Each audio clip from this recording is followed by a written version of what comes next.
Good morning and welcome to Gnan Manjari Vidyapeeth digital platform. I Manish Kalotra is going to take your economics chapter number 5 poverty. In last lecture we have discussed about historical reasons and causes of rural poverty. Today we will discuss about economic factor. Let's start our topic. Economic factors. First point, low agriculture productivity per capita per labor. One of our important reason of high poverty in rural India is low agriculture productivity per labor.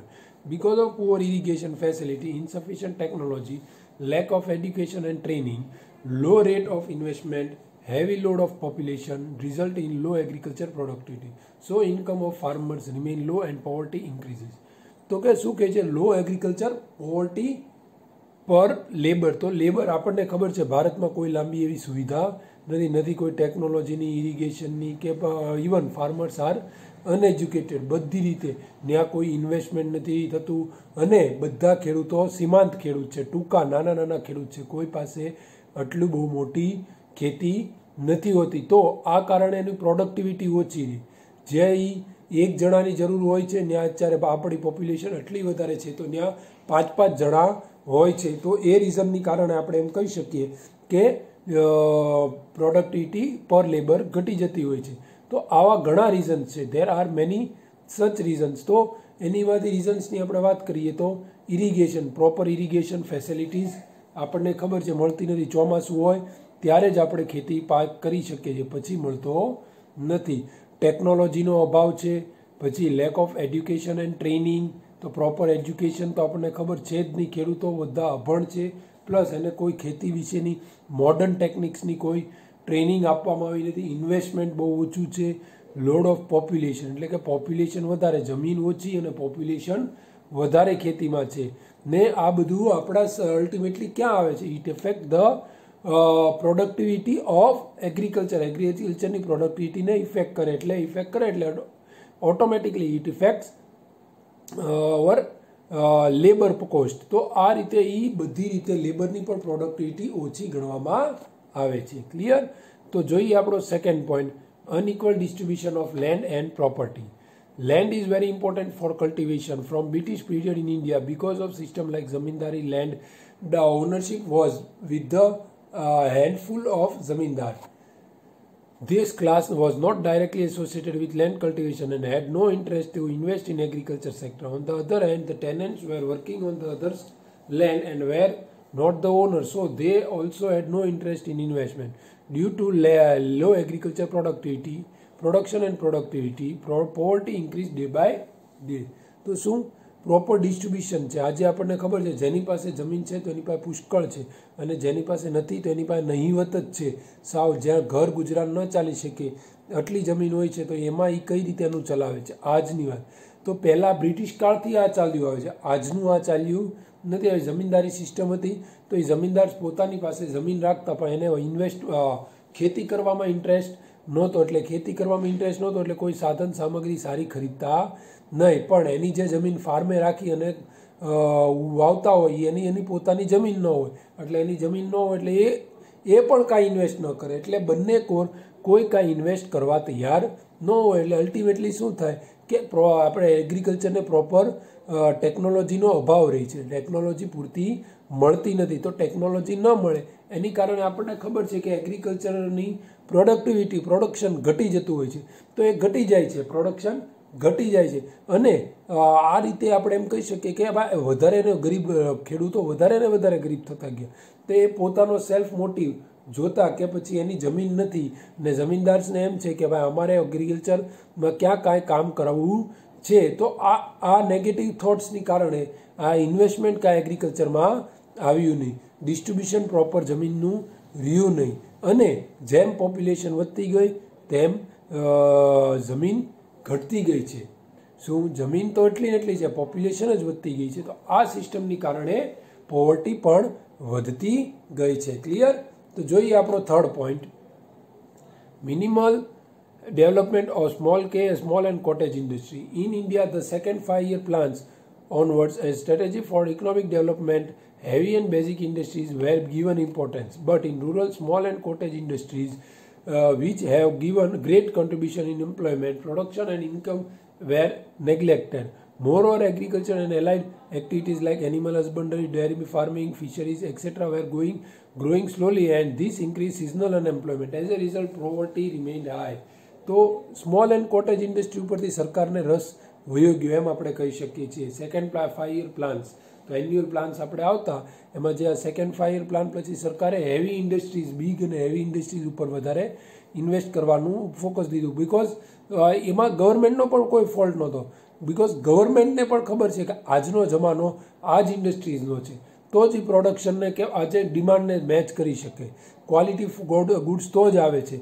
તો આ બંને core આવું હતું, એક કોઈ આપણે એમ નથી કહી શકતા. બાકી સામે cottage industry, small and cottage industry હતી, તો એ એમ્પ્લોયમેન્ટ પૂરતું આપતું હતું, કેમ કે એ જૂની ટેકનોલોજીથી યુઝ કરતા હતા, એટલે એમ્પ્લોયમેન્ટ જનરેશન ત્યાં વધારે થતું.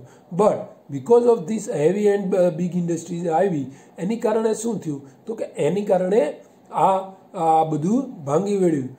સ્મોલ એન્ડ કોટેજ ઇન્ડસ્ટ્રીઝ ડિસ્ટ્રોયડ, ને એનિમલ હસબન્ડરી, ડેરી ફાર્મિંગ કરે છે, પણ આજે આપણને ખબર છે કોઈ લોકોને આવા કામ તો કરવા ગમતા જ નથી. Clear? So by this reason poverty increase day to day. Clear? જોઈએ આપણો 4th point, rapid increase in price. Price rise seriously affected poverty. Because of war, drought, low national production, a rapid increase in demand, increase in production cost, price of goods and service as well as edible goods rise rapidly. This reduces purchasing power of low-income groups. It reduces standard of living. It increases poverty. On the other hand, increasing profit, price benefit business, traders and big farmer. This increases unequal distribution of income in the society. તો આજે rapid increase in price, તો પ્રાઇસનું ઘણા કારણ છે. એક તો આવા કોઈ ગરીબી તો ઠીક છે, પણ એ વગર યુદ્ધનો સમયે દુષ્કાળ પડતો હોય છે, પ્રોડક્શન ઓછું હોય છે, પછી ડિમાન્ડ વધતી જતી હોય છે, સપ્લાય સાવ ઓછી હોય છે, પ્રોડક્શન કોસ્ટ વધતો જતો હોય છે, પછી ગુડ્સ એન્ડ સર્વિસીસ હોય છે એના પ્રાઇસ વધતી જતી હોય. તો આ બધી આ રો મટીરિયલ્સના પ્રાઇસ વધતી જતી હોય, તો આ બધી વસ્તુ છે ને એ ultimately increases the cost of production, or we can say ultimately increases the goods and સર્વિસીસની પ્રાઇસ વધારે છે. તો આ જે માણસોની કમાણી હતી એમાં કાંઈ ફેરફાર નહોતો, એમાં કોઈ વધારો આવ્યો ને, એમાં તો જે હતી તે જ રહી. બટ એની સામે આપણે એમ કહી શકીએ કે ભાઈ ગરીબાઈ વધી ગઈ. કઈ રીતે ગરીબાઈ વધી ગઈ? તો કે ઇન્કમ આટલી ને એટલી રહી, મોંઘવારી વધતી ગઈ. આજે પ્રાઇસ બધી વસ્તુમાં વધ્યા, but salary or income doesn't increase. એની કારણે શું થયું, મોંઘી વસ્તુ તો જીવન જરૂરિયાત હોય તો એ લેવી તો પડે જ, એટલે લેવામાં શું થયું, ગરીબાઈ વધારે ને વધારે આવતી ગઈ. તો સાથે તો બીજું તો શું કરે કે આજે લોકો ફ્યુચરની પ્રાઇસનું બેનિફિટ લેવા માટે માલનો સ્ટોક કરી નાખે છે. એ સ્ટોક પૂરતો કરી નાખે. તો સ્ટોક કરવાથી શું થતું હોય છે, તો કે માલનો સ્ટોક કર્યા પછી બિઝનેસમેન્સ હોય છે, ટ્રેડર્સ છે, એ બધા એવું કામ કરતા હોય, બિગ ફાર્મર્સ હોય છે, તો એની કારણે ભાવ વધારો કરવાની કોશિશ કરતા હોય. તો ભાવ વધારો થાય એટલે અલ્ટિમેટલી લોસ કોને આવવાનો? તો એ લોસ અલ્ટિમેટલી ગરીબોને આવવાનો, અને ગરીબો વધારે ગરીબ થતા જવાના છે. ક્લિયર? જોઈએ આપણો last point of economic factor, that is high rate of employment. In India, major part of rural India is dependent on agriculture, but agriculture is dependent on monsoon. Hence, only once crop year is cultivated, so there exists seasonal unemployment. High increase in population and joint family system also increases the burden on agriculture and result in disguised unemployment. In rural India, lack of development of allied industries are responsible for high illiteracy, low mobility of labor, high rate of unemployment and poverty. તો આપણને ખબર જ છે કે high rate of unemployment કેમ છે કે આજે લોકો ઝાઝા ભાગે બધા ખેતી ઉપર જ છે. આજે બધાનું ઘર ચાલે છે ભારતમાં, મેક્ઝિમમ પબ્લિકનું ગુજરાન ઘરનું ચાલે છે ખેતી ઉપર. બટ ખેતી કોની ઉપર ડિપેન્ડ? તો ખેતી મોન્સૂન ઉપર ડિપેન્ડ છે. તો આ રીતે મોન્સૂન થાય તો એને કમાણી થાય, ન થાય તો ન થાય. તો આવી વસ્તુ છે, તો એની કારણે એને લોસ આવે, અને એગ્રીકલ્ચરને ડે ટુ ડે બર્ડન વધતો જાય છે. અનએમ્પ્લોયમેન્ટની કારણે લોકોની આબાદી વધતી જતી હોય છે, એની કારણે લોકો અનએમ્પ્લોયડ વધારે થયા, અને અનએમ્પ્લોયડ થઈ અને અલ્ટિમેટલી એ આમાં આવી જતા હોય છે. એમાં આવી જતા હોય છે તો કે એગ્રીકલ્ચર એટલું આપી શકતું નથી. This are the reasons or we can say these were the some reasons of economic factor. Now we will see our next point, social reason. Low level of education. One of the major reason of poverty in India is scarcity of education, training and skill. Low level of education, especially in rural areas, prevent them from gaining from the use of new technology in agriculture, new agriculture system, research and benefit of market for sale of the product. As a result, both per hectare productivity and per labor productivity in agriculture remains low. This is the reason of low income of farmer. Apart from this, because of low level of education, they get less opportunity, alternative employment. Wage level remains low and poverty increases. તો આજે ભણતર લોકોને આપણે education level ઇન્ડિયાનું કેટલું ખરાબ છે આપણને તો ખબર છે. તો એજ્યુકેશન તો છે જ નહીં, એમ કહો કે બહુ ઓછું છે. તો જે લોકોને એજ્યુકેશન નથી, અભણ છે, એ ક્યાં જવાના? એ એગ્રીકલ્ચરમાં જ જવાના છે. એ સિવાય એનું કાંઈ ચાલે નહીં, કે મજૂરી વર્ગમાં જવાના છે. તો એ ન્યાયની સિવાય બીજે એનું કાંઈ ચાલે નહીં. તો એની કારણે શું થતું હોય છે? તો કે એની કારણે એવું થતું હોય છે કે બર્ડન એગ્રીકલ્ચર ઉપર વધતો જાય, એગ્રીકલ્ચરની પર હેક્ટર પ્રોડક્ટિવિટી ઘટતી જાય છે. એટલે આવા લોકોને ક્યાં પોસાય? તો કાંઈ પોસાઈ શકતા નથી. એ બધાને લો લેવલ ઓફ એજ્યુકેશન છે, એની કારણે એને નો છૂટકે એગ્રીકલ્ચરમાં લેવું પડશે. એગ્રીકલ્ચરમાં પાછી ઇન્વેસ્ટમેન્ટ તો કાંઈ હોતું નથી. ન્યૂ ટેકનોલોજીસ છે એટલી બધી, પણ એવી તો કાંઈ આવી નથી. એગ્રીકલ્ચર સિસ્ટમ ચેન્જ નથી થઈ. તો આ બધી રીઝન્સને આપણે કહી શકીએ which adversely effect the poverty, or we can say which effects poverty. જોઈએ આપણે આગળ જેન્ડર ઇનઇક્વાલિટી. તો વાત કરીએ gender inequality. India has greater gender inequality from the beginning. Society care less about health of female. As a result, women faces high level of malnutrition, low weight and weakness. This cause high maternal mortality during childbirth and heavy health problems among newborn children. Work allocation in such that it is believed as a compulsory for women to work at home, resulting in low level of education and less economic opportunities. To work. Apart from this, women at workplace, females are paid less than males. Out of the total population, less than half are women. Amongst them, low health level and less opportunity to work in economic field keeps family income low and the increase in the level of poverty. તો ગરીબીનું એક બીજું કારણ એ પણ છે. શું છે? તો કે એગ્રીકલ્ચરની વાત તો આપણે કરી જ. એ વગર હવે તો મેલ ફિમેલની જેન્ડર ઇનઇક્વાલિટી આજે ખબર છે. આજે ગમે નહીં આપણે એજ્યુકેશનમાં હોય તો આપણા ક્લાસમાં તો ગર્લ્સ ને બોયઝની કમ્પેરિઝન કરીએ તો એજ્યુકેશનમાં ભલે ભણવામાં ક્વોલિટીની વાત નથી, ક્વોન્ટિટીની વાત કરીએ છીએ. તો કેટલી છોકરીઓ સ્કૂલમાં આવે છે કમ્પેર ટુ બોયઝ? બહુ જ ઓછા હોય છે. We can say near by 20% are girls and 80% are boys. તો આજે લોકોના માનસિક સેટ થઈ ગયા છે કે છોકરીઓને ભણાવાય નહીં, છોકરીઓનું કામ ઘરમાં રસોઈ કરવાનું જ છે, રસોઈ સિવાય એને કશું કરવાની જરૂર નથી. તો એવા એના માનસિક એક ફિટ થઈ ગયું છે, મનમાં એવું ફિટ થઈ કે હવે લેડીઝનું કામ શું છે?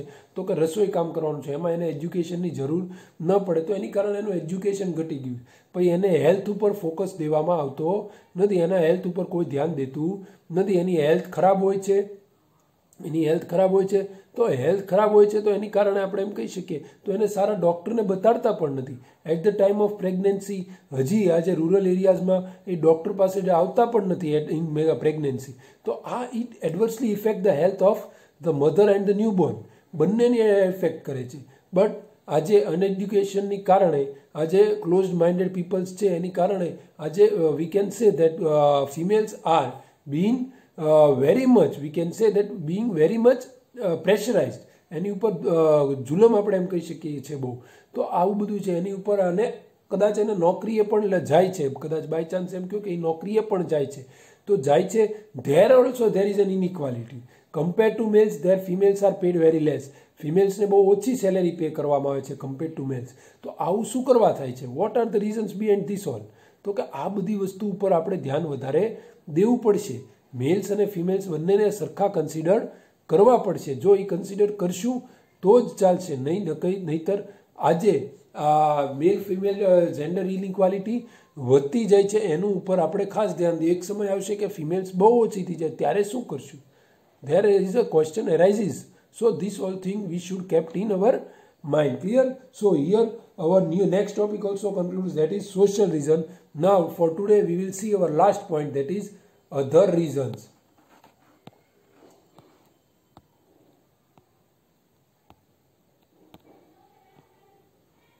So first point, war. After independence, India fought 2 wars with neighboring countries, Pakistan and China. During the war, the limited resources of country are spent on production and imports of required arms and ammunition. This reduces production of basic goods and services. During the war, to avoid scarcity of certain goods in future, people stored food grains, clothes, fuel, etc. As a result, price increased rapidly. Because of war, the process of economic development slowed down. Due to several wars in India, development expenditure is reduced. Economic development remains low and problem of price rise take place. Hence, poverty increases. તો આપણને ખબર છે યુદ્ધના સમયે કોઈની સાથે યુદ્ધ થાય તો આપણે બધું કામ પડતે મૂકી અને યુદ્ધ સામગ્રી ઉપર વધારે ફોકસ દેવો પડતો હોય છે. યુદ્ધને આપણે કઈ રીતે પૂર્ણ કરવું એની ઉપર વધારે ભાર મૂકવો. તો એવું જ હતું, ઇન્ડિયાએ આઝાદી મળી એ પછી કયેક યુદ્ધ કર્યા છે, especially with 2 countries that are China and Pakistan. China સાથે એક યુદ્ધ પણ એ બહુ મોટું યુદ્ધ હતું, એમાં આપણે ખૂબ ડિસ્ટ્રોય થયા. પાકિસ્તાન હારે આપણે 3-4 વાર પછી યુદ્ધ કર્યું તો એમાં પણ આપણે પુષ્કળ નુકસાની આવી છે. તો આજે આપણો ભલે આપણે જીત મળી જ છે આપણને, but our lifes as well as property were ruined there also. તો આ બધા રીઝન્સને આપણે એમ કહી શકીએ કે આવું શું કરવા થયું, what were the reasons of this all things. તો આનું રીઝન શું હતું, તો આ ડિસ્ટ્રોય કેમ થયું, તો આ ચેક કરવું જરૂરી છે. This all should be check. તો એ ચેક કરશું ત્યારે આપણને ખબર પડશે. એ વગેરે આપણને આવું બધું ખબર નહીં પડે. તો આજે લોકો વધારે ફોકસ પછી વાર્સની કારણે એ પોતાના ઘરમાં સંગ્રહ કરવા મળ્યા. બધા લોકો જે છૂટક લાવતા હતા એ બંધ કરી દીધું, બધી વસ્તુનો સંગ્રહ કરવા મળ્યો. તો સંગ્રહ કર્યો એટલે ઓટોમેટિકલી પ્રાઇસ રાઇઝ વધવા મળી. તો આ રીતે લોકોને ગરીબીમાંથી વધારે ગરીબી આવવા મળી. તો યુદ્ધના કારણે સરકારને ખોટો ખર્ચો ન થયો, વેલફેર એક્ટિવિટીઝ સરકાર લોકોની કંઈ કરી ન શક્યું. તો એની કારણે આવી બધી તકલીફોને કારણે સરકારને અને લોકોને ભોગવવું પડ્યું, જેની કારણે સરકાર, દેશ અને લોકો ગરીબીમાં વધારે ગરીબ થતા ગયા હતા. ક્લિયર? જોઈએ આપણે આગળ. Increase in defence expenditure. Several wars made the issue of security very serious. To make the security system stronger, expense on modern missiles, fighter planes, tanks and submarines have increased rapidly. In the present era, to fight against terrorism, a lot of special facilities has increased expenditure on defense. The expenditure on security is non-development in nature, and any increase in such expenditure reduces expenditure on economic development. Economic development slow down, level of poverty increases. તો આપણને ખબર છે, આપણા દેશની વાત કરીએ તો defence સેક્ટરમાં આપણે કેટલો ખર્ચો કરીએ છીએ.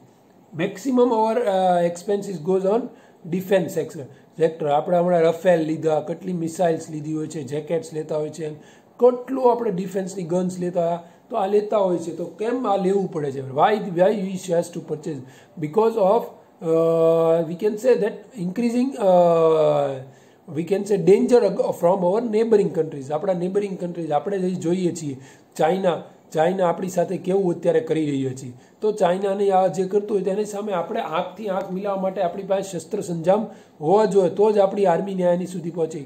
તો જો આપણે વાર્સને એવું ન થતું હોય તો આવો ખોટો ખર્ચો ન કરવો પડે. જો આવો ખર્ચો ન થાય તો એ પોવર્ટી ઉપર કે ગરીબ લોકો ઉપર ખર્ચો કરી શકીએ છીએ. તો ગરીબ લોકો ઉપર ખર્ચો કરી શકીએ તો ફાયદો આપણને થવાનો છે. તો ગરીબ ખર્ચો કરીએ ત્યારે જ પોસાય. પણ હવે એવું છે કે ગરીબોની ઉપર ગરીબોને હવે આ ડિફેન્સમાં ખર્ચો કરીએ તો ગરીબો ઉપર એટલો ઓછો ખર્ચો થતો હોય છે. તો એનીથી શું થાય, તો ગરીબી વધારે આવે છે, વધારે ગરીબ બનતા જાય છે. સરકાર તરફથી ઓછા બેનિફિટ્સ એને મળતા હોય બીકોઝ ઓફ ધીસ. ક્લિયર? તો હવે આપણો લાસ્ટ પોઈન્ટ ઓફ અધર રીઝન્સમાં જોઈએ, ડેફેક્ટિવ policy. For rapid economic development in India, the second 5-year plan honors basic and high industries were given priority, and through rapid industrialization, high economic growth was to be achieved, and thus policy of removal of poverty and unemployment was adopted. But this policy neglected the vast population depend on agriculture. and agriculture and small and cottage industries, which gave the employment economic income to majority of population. Development slow, and so was the income of people slow. Apart from this, various schemes were introduced during planning period to reduce poverty and unemployment, but due to frequent changes in the ruling government, many times they lack continuity and coordination. As a result, the target poverty reduction could not be achieved through these schemes. સરકાર નવી scheme કાઢે છે કે આયો યોજનાઓ કાઢે છે લોકોને કઈ રીતે ગરીબીમાંથી બહાર લાવવા એની માટે, પણ તકલીફ ક્યાં આવતી હોય છે? તો કે તકલીફ ત્યાં આવતી હોય છે કે જ્યારે સરકાર કાંઈ સારી સ્કીમ કાઢે તો નવી સરકાર આવી જાય. નવી સરકાર આવી જાય એટલે એ જૂની સ્કીમને કે યોજનાને બંધ કરીને પોતાની એની નવી યોજના સ્ટાર્ટ કરે. તો આવી રીતે શું થતું હોય? તો આવી રીતે એક હજી યોજના શરૂ ન થઈ હોય કે શરૂ થઈ હોય પણ હજી સરખી ચાલતી ન હોય ત્યાં બીજી યોજના આવી જતી હોય છે. એટલે એક પછી એક આવું થતું હોય છે. તો શું થાય કે લોકોને પૂરતી સુવિધાઓ મળતી નથી, લોકોને પૂરતી મળતું નથી. પહેલાં શું હતું કે સ્મોલ એન્ડ કોટેજ ઇન્ડસ્ટ્રી ત્યાં પ્રોડક્ટિવિટી વેરી લો હતી, બટ હવે હેવી ઇન્ડસ્ટ્રીઝ આવી છે તો કોસ્ટ ઘટી છે અને પ્રોડક્શન વધ્યું છે. તો આ રીઝન્સ છે. તો બેનિફિટ આપણે આપી શકીએ છીએ, બટ બેનિફિટ કોઈક ને કાંઈક રીઝનસર આપી નથી. સારી ગવર્મેન્ટ ટકતી નથી. ગવર્મેન્ટ આવી છે તો લાંબો સમય ટકે તો ચાલે છે, જો ન ટકે તો પાછી બીજી સરકાર આવે તો એને બીજી યોજનાઓ બહાર પાડે. તો ટૂંકમાં આ એક બધું છે. પ્લસ આપણામાં સૌથી મોટું નેગેટિવ પોઈન્ટ છે તો એ પોપ્યુલેશન છે. આપણે ભારતમાં પોપ્યુલેશન એટલું વધારે છે જેની કારણે આપણું ડેવલપમેન્ટ દેખાતું નથી, આપણો વિકાસ જે દેશનો થાય છે એ દેખાતો નથી. રીઝન કે તો population is too much. Population પણ એક આપણું નુકસાન કરે. તો આ અમુક રીઝન્સ છે કે અમુક એવું ઓલી છે કે કારણે કે આપણે પોવર્ટીમાં કોઈ એફેક્ટિવ કામ કરી શક્યા નથી. તો આને આપણે ધ્યાન દોરવું જોઈશે, આનું આપણે કાંઈક કરવું પડશે. તો પ્રોડક્શન પોવર્ટી નીકળશે તો આપણે પોવર્ટી હટાવવી જરૂરી છે. જો દેશને આગળ લાવવું હોય તો ગરીબીમાંથી આપણે નીકળવું પડશે. સરકાર આપણને મદદ કરે કે આપણે જાતે થોડું આપણે કામ કરી અને ગરીબીમાંથી કઈ રીતે આગળ આવવું એનું આપણે જોવું પડશે. ક્લિયર? તો આજે આપણે 3 પોઈન્ટ્સ ડિસ્કસ કર્યા, that is economic factor, social reasons and other reason. In next lecture we will see about measure to reduce poverty. Here I conclude my lecture. Thank you very much and Jai Hind.